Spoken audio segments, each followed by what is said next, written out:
Bismillahirrahmanirrahim. Assalamualaikum warahmatullahi wabarakatuh. Selamat pagi siswa-siswa kelas 5 SD 12 Pelutan yang Bu Guru sayangi. Alhamdulillah, pada hari ini kita bisa berjumpa kembali dalam pembelajaran dari rumah. Semoga kita semuanya senantiasa berada dalam kesehatan dan dalam lindungan Allah Subhanahu wa Ta'ala. Amin ya Robbal Alamin. Anak-anak, sebelum pembelajaran kita mulai, marilah kita berdoa terlebih dahulu dengan doa belajar. Bismillahirrahmanirrahim. Rabbi zidni ilma warzuqni fahma. Amin. Hari ini kita akan mempelajari tema 4, muatan pelajaran IPS tentang interaksi sosial. Pada tema yang lalu kalian sudah mempelajari hal ini tentang interaksi sosial. Jadi nanti kalian bisa buka kembali tema-tema sebelumnya ya. Bu Guru berharap kalian dapat mendengarkan penjelasan dan dapat mengikuti pembelajaran hari ini dengan sungguh-sungguh. Selamat belajar. Ciri-ciri interaksi sosial. Yang pertama, jumlah pelakunya lebih dari satu orang. Yang kedua, interaksi sosial. Dalam interaksi sosial akan terjadi komunikasi di antara pelaku melalui kontak sosial. Ciri yang ketiga, mempunyai maksud atau tujuan yang jelas. Dan yang keempat, dilaksanakan melalui suatu pola sistem sosial tertentu. Syarat terjadinya proses interaksi sosial. Yang pertama, kontak sosial. Apa itu kontak sosial? Kontak sosial adalah hubungan sosial antara individu satu dan individu lain yang bersifat langsung, seperti dengan sentuhan, dengan percakapan, maupun tatap muka sebagai wujud aksi dan reaksi. Syarat yang kedua, adanya komunikasi, yaitu proses penyampaian pesan dari seseorang kepada orang lain yang dilakukan secara langsung maupun dengan alat bantu agar orang lain memberikan tanggapan atau tindakan tertentu. Jadi dalam kontak sosial itu ada sentuhan, ya, ada percakapan, ada tatap muka. Nah, kalau dalam komunikasi, ya, omong-omongan, komunikasi itu omong-omongan, ya. Bisa secara langsung yaitu tatap muka atau dengan alat bantu.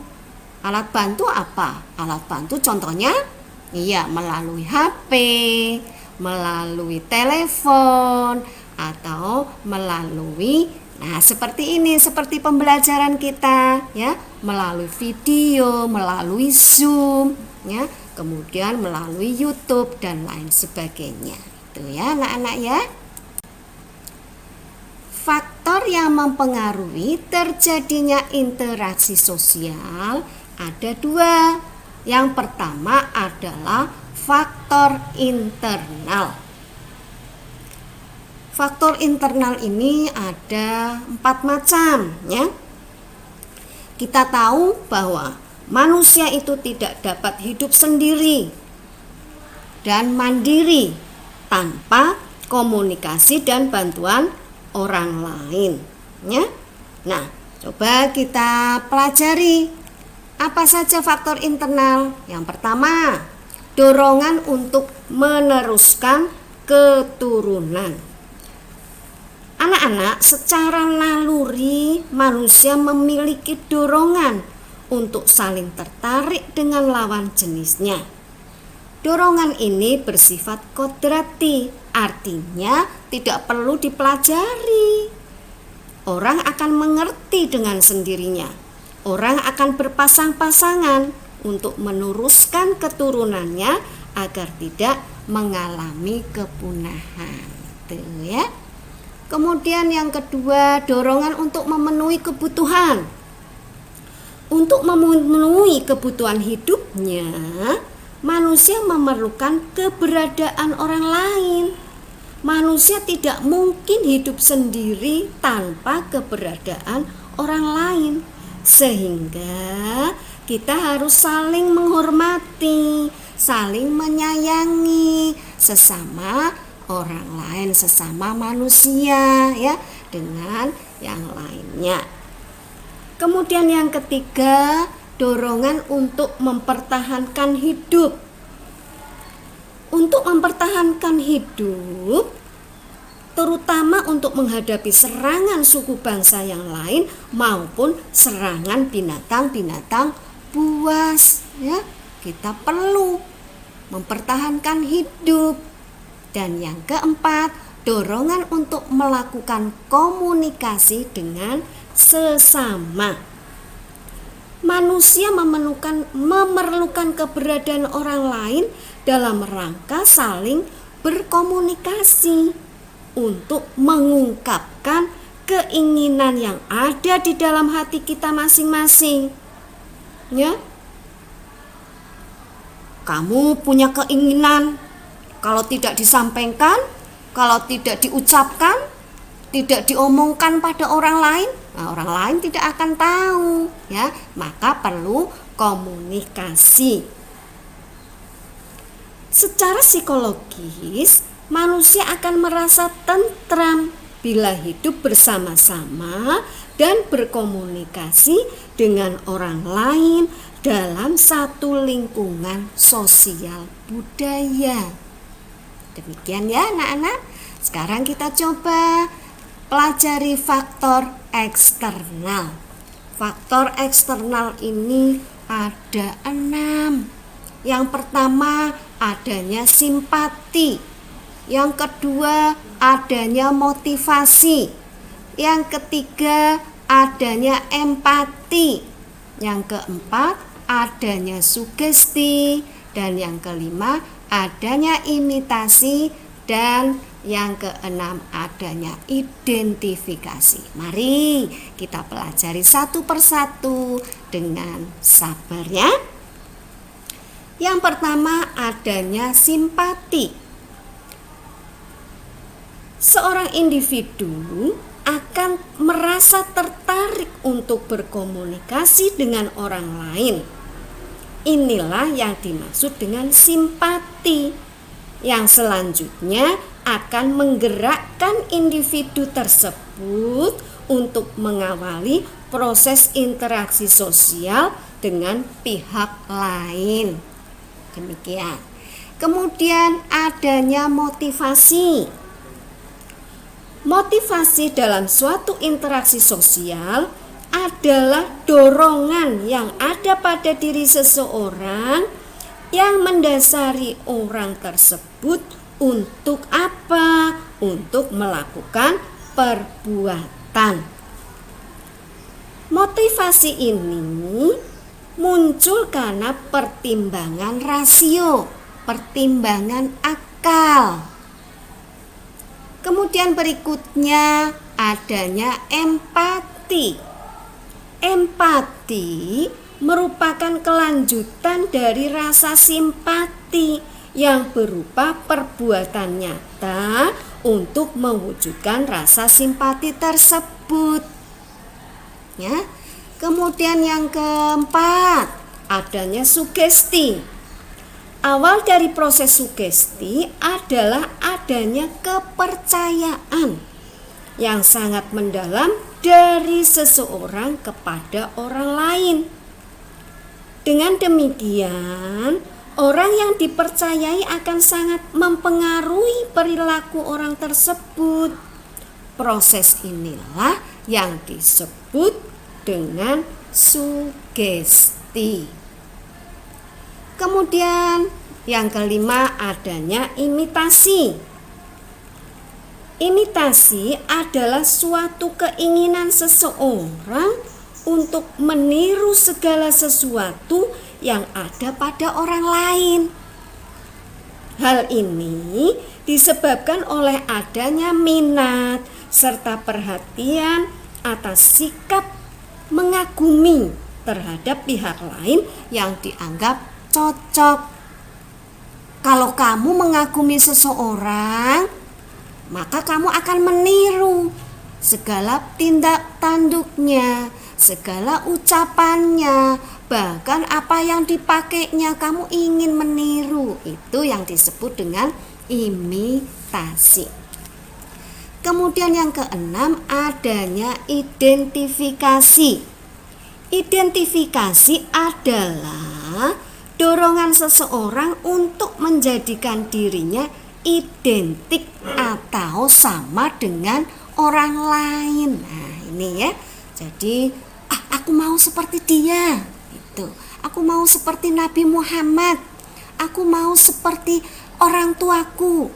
Ya, itu. Jadi, berusaha mengidentifikasi diri sama seperti orang lain. Bentuk-bentuk interaksi sosial. Dalam interaksi sosial terjadi berbagai macam permasalahan yang disebut dengan dinamika interaksi. Interaksi sosial tidak selamanya mengarah pada kebersamaan dan persatuan. Interaksi sosial juga dapat mengarah pada perpecahan. Coba sekarang kita lihat. Interaksi yang mengarah pada persatuan disebut interaksi yang bersifat asosiatif. Kemudian interaksi yang mengarah pada perpecahan disebut interaksi yang bersifat disosiatif. Anak-anak, contoh interaksi yang mengarah pada persatuan banyak ya. Contohnya, para siswa melakukan kerja kelompok. Ya, ini harus kalian pertahankan, harus kalian lakukan. Apalagi di saat belajar dari rumah seperti ini, kerja kelompok, kerja bersama dengan teman-teman kamu, ini sangat diperlukan. Ajak teman-teman kamu yang belum mau bekerja sama dalam belajar dari rumah ini ya. Kemudian yang kedua, contohnya masyarakat mengikuti pemilihan umum. Ya. Yang ketiga, masyarakat bergotong royong membersihkan selokan atau membersihkan lingkungan yang kotor.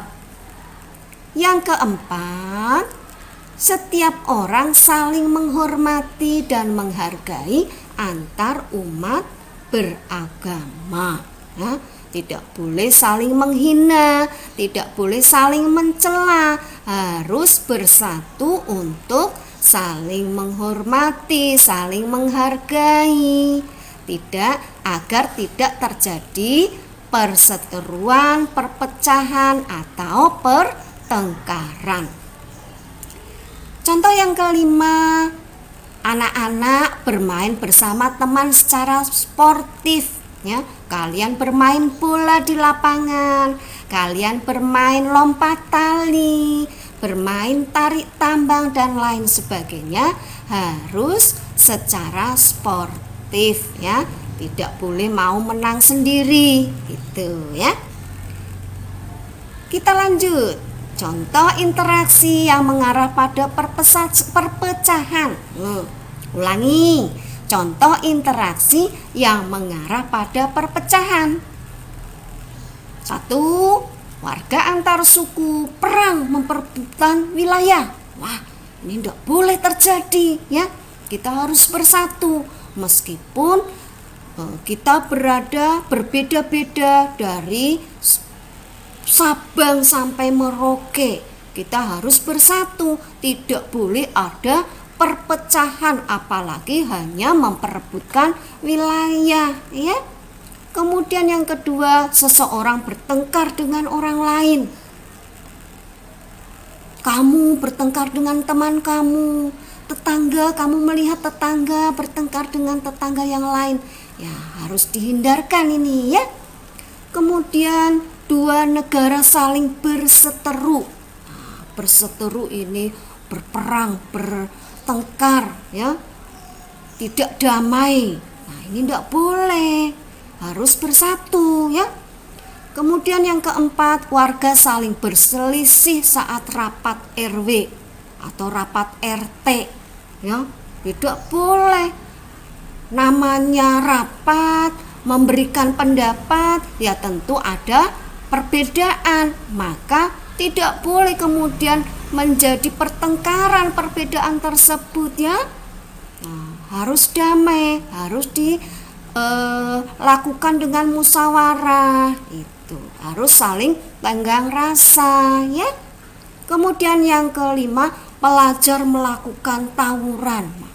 Ini tidak boleh ya. Sebagai seorang pelajar, kalian harus belajar fokus, belajar dengan baik-baik, dengan sungguh-sungguh, mumpung masih diberi kesempatan. Jangan melakukan hal yang neko-neko, jangan melakukan hal yang aneh-aneh ya.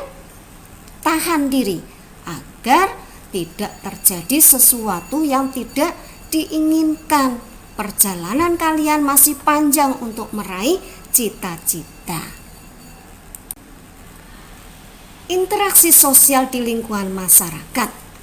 Contoh interaksi sosial di lingkungan masyarakat untuk menciptakan lingkungan yang bersih, aman, dan tentram. Apa saja yang bisa kita lakukan? Yang pertama, melaksanakan kerja bakti secara rutin. Ini bagus ya. Lakukanlah kerja bakti secara rutin, 1 pekan sekali atau 1 bulan sekali, mungkin pada hari Minggu ya, atau pada hari Jumat gitu. Biasanya di desa-desa pada hari Kamis malam Jumat. Nah, hari Kamis pagi ya bersih-bersih, atau yang bekerja di kantoran biasanya akan bersih-bersih bersama dengan orang-orang sekitar, lingkungan sekitar pada hari Ahad atau pada hari Minggu. Kemudian yang kedua, mengadakan ronda malam atau siskambling agar lingkungan menjadi aman. Yang ketiga, menyelesaikan masalah lingkungan melalui musyawarah. Dan yang keempat, saling menghormati dan menghargai sesama. Kemudian yang kelima, tidak mengganggu orang lain yang sedang beribadah. Berikan kesempatan dan waktu, tidak boleh diganggu ya. Yang keenam, menjunjung tinggi toleransi antar umat beragama.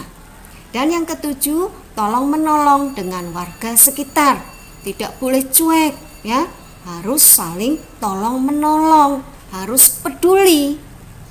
Yang kedelapan, mengadakan perlombaan atau kegiatan yang dapat meningkatkan kebersamaan sehingga akan terjadi kekeluargaan semakin erat. Demikian ya anak-anak, kamu harus melakukan hal ini agar lingkungan kalian bersih, aman, dan tentram.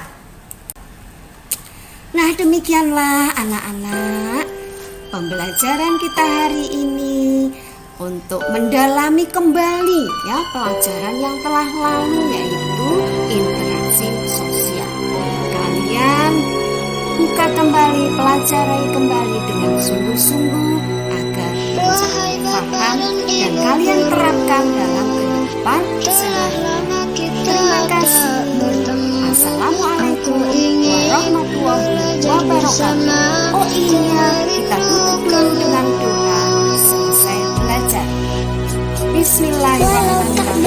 pergi subhanaka sekolah. Allahumma wa bihamdika asyhadu an la ilaha illa anta membimbingku astaghfiruka wa dan atubu ilaik. mengajariku Alhamdulillah. walau dari